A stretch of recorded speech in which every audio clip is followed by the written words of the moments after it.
Welcome to my guys. Di chapter 86 sebelumnya, kita telah melihat kekuatan Monaswo yang lebih overpower dari jiwa naga Ause.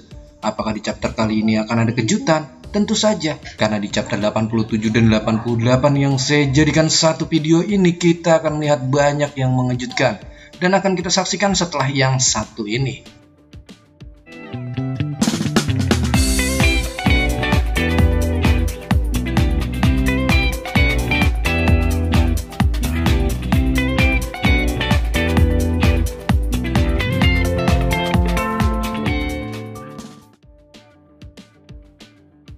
Sebelumnya, saya sangat berterima kasih banget sama kalian karena kalian sudah mau mengunjungi channel ini. Dan juga terima kasih buat kalian yang sudah mau support channel ini hingga mencapai 1000 subscribers. So, langsung aja kita mulai ceritanya. Scene pun diawali dengan percakapan Monaswo dan kakek Neza. Karena di akhir chapter sebelumnya kita tahu kan kalau kakek Neza menanyakan tujuan ke negeri awan. Monaswo mengatakan bahwa ini tidak ada urusannya dengan Neza. Bahkan Monaswo mengancam akan membunuh Neza jika mau ikut campur urusannya. Tapi Neza mengatakan bahwa selama ini Neza hanya ingin bertemu saja dengan Monaswo. Hiduplah sesuka hati dan tak usah memperdulikan apapun. Dan Neza pun tak akan mengganggu Monaswo lagi.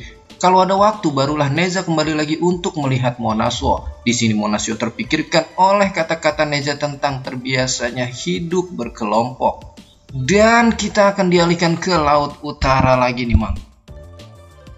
Di sini terlihat banyak warga naga laut utara yang mengungsi karena situasinya tidak aman lagi. Jalan teratur seperti biasa, anak-anak dan wanita duluan sedangkan laki-laki masih selalu menjadi beban. Anjir. Sedangkan Ause di sini sedang memperhatikan para warga naga yang berbondong-bondong untuk mencari pengungsian ke tempat yang lebih aman. Ause juga mengatakan bahwa orang yang terbiasa hidup tenang akan sulit meninggalkan kampung halamannya. Meskipun mereka semua meninggalkannya karena terpaksa, Ause juga berpikir bahwa Dewa Bayangan Gelap pasti akan kembali lagi. Jika Ause masih tetap di Laut Utara, pasti akan ada serangan berikutnya. Dan Ause memutuskan kabur untuk mencari aman. Dan Ajifa pun tiba-tiba mendatangi Ause. Ajifa juga mengatakan bahwa kabar tentang kemenangannya melawan Bayangan Gelap sudah tersebar luas. Ajifa berharap akan ada kesatria datang dan bergabung padanya. Sebab jika kekuatannya lebih kuat, mereka pun tidak akan merasa takut lagi pada Bayangan Gelap. Dan untuk sementara waktu, Ause akan menyerahkan suku naga pada Ajifa. Walaupun Ause baru menjadi Raja Naga, tapi ada hal yang lebih penting daripada menjadi Raja Naga. Ause juga berpikir jika orang yang sering mengomelinya melihat kemampuannya sekarang pasti sangat lucu. Hacu! Tang Sanjang merasakan ada orang yang menjelekinya. Perkataan Ause ternyata nyambungnya ke Tang Sanjang. Tang Sanjang mengatakan keadaan Ause saat ini pada Cupatkai karena waktu itu Ause pergi mengejar Yihu dan setelah kejadian itu Ause belum kembali padanya. Wujing mengatakan kalau dari situasinya saat ini sepertinya Ause akan gagal, sedangkan Cupatkai berpikir bahwa Ause sudah dimakan oleh Yihu.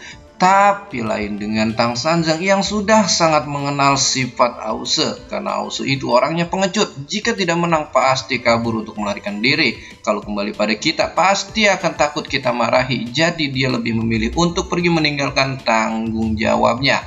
Jadi kemungkinan Ause tidak mungkin mati semudah itu. Saat sedang mengobrol, tiba-tiba ada yang berteriak minta tolong. Tang Sanjang di sini pun merasakan curiga karena ada orang yang berteriak di tengah hutan terpencil. Kakek tua itu terus berteriak minta tolong karena dikejar oleh kelelawar. Dan kita akan sedikit dialihkan ke Istana Langit dulu nih, Mang.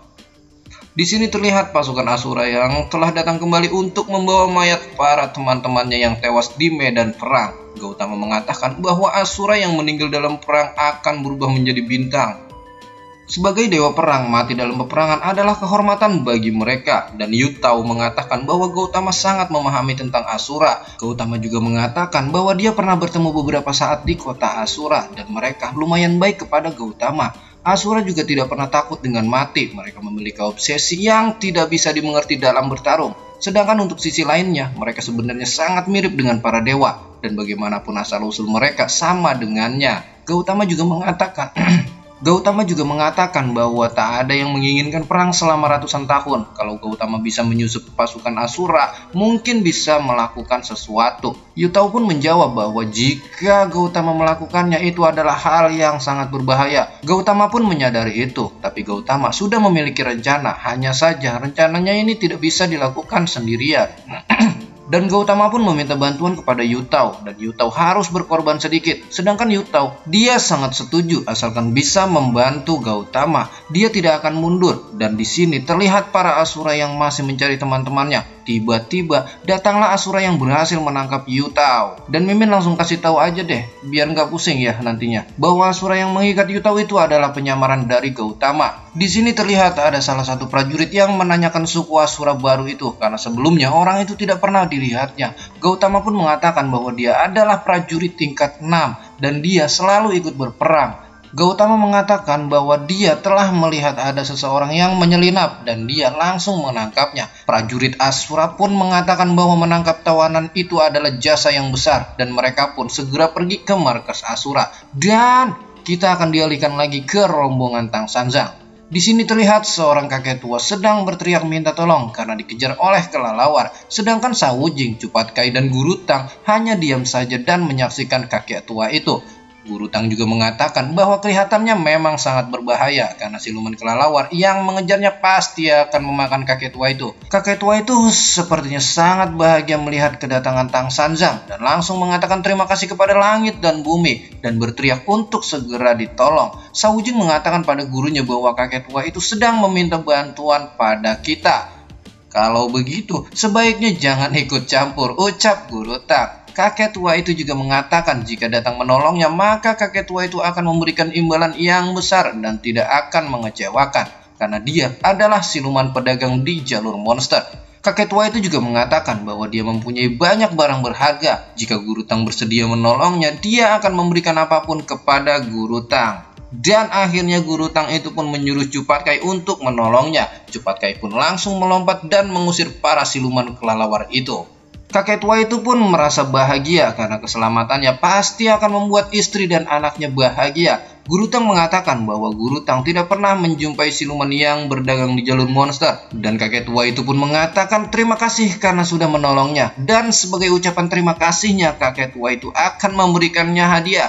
Kakek tua itu pun langsung mengeluarkan kotaknya yang berisi jamur arwah. Kakek tua itu juga menjelaskan bahwa jika makan jamur arwah bisa menambah kekuatan arwah dan tidak bisa terkena racun.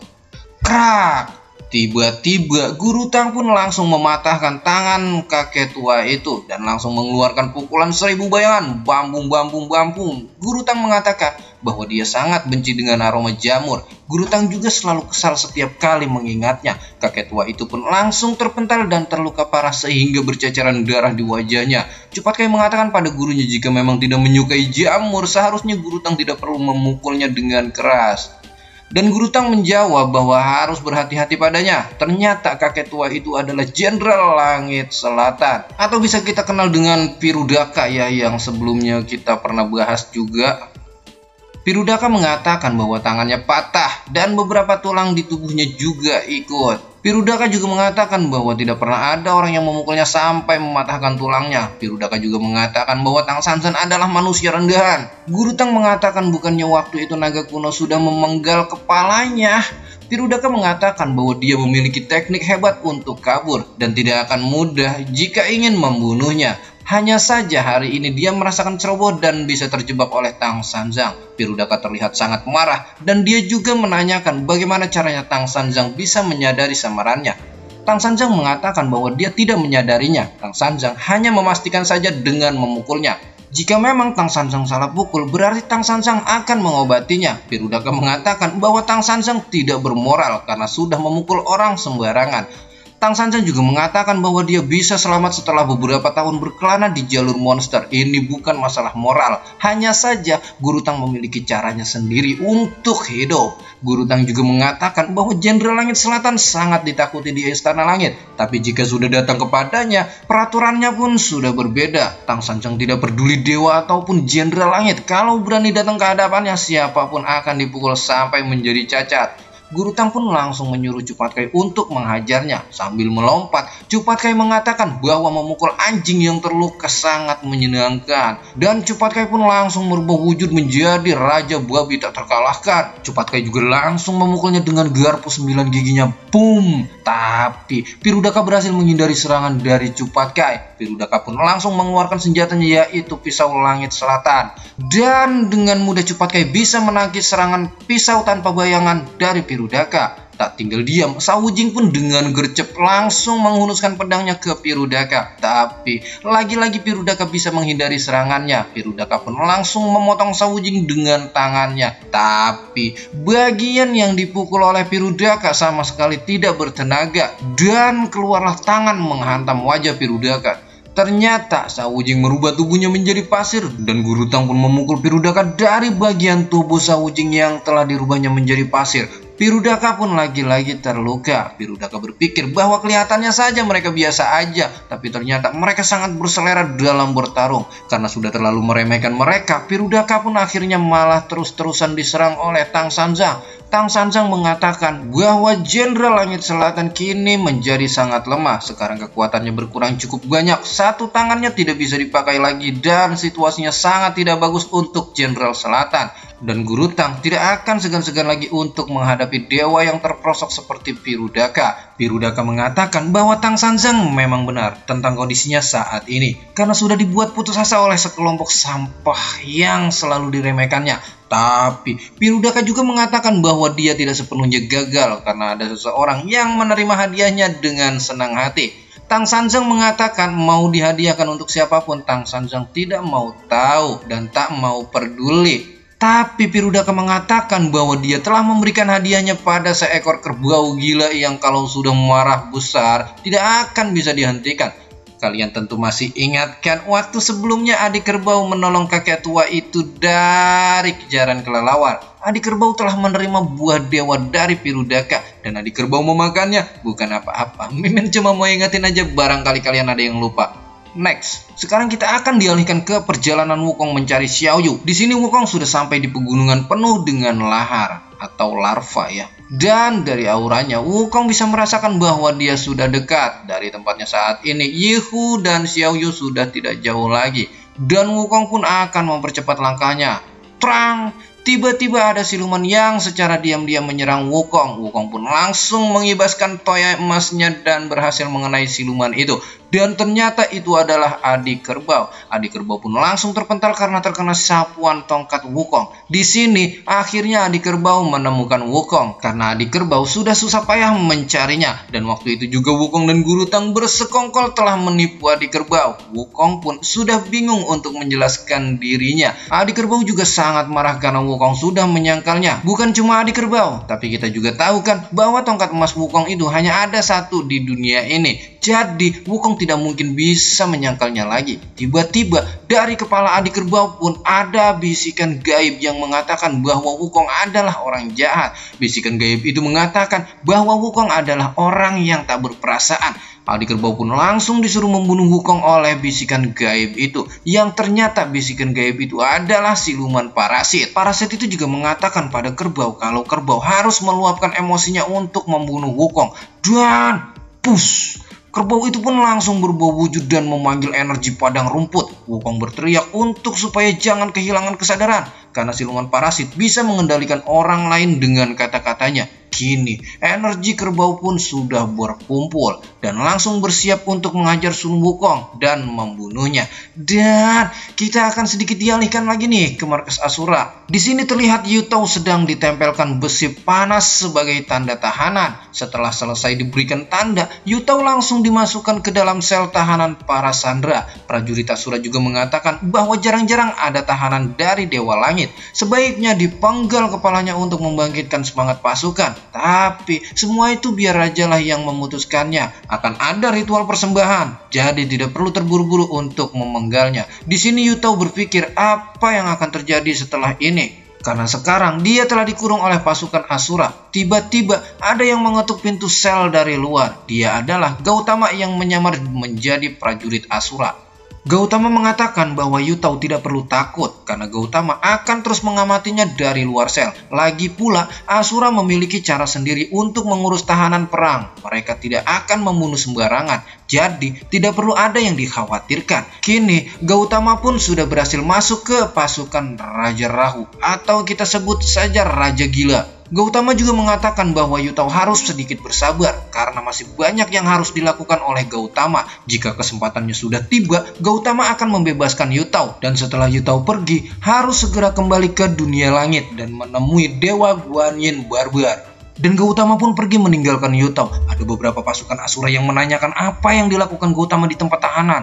Tapi dengan santai Gautama mengatakan bahwa Gautama sangat senang karena hari ini bisa membunuh Dewa Langit lagi. Dan si Shinji chapter 8788 di sini pun bersambung. Dan buat kalian yang masih penasaran dengan kelanjutan alur cerita si Shinji chapter ini, pantengin terus channel cerita saya.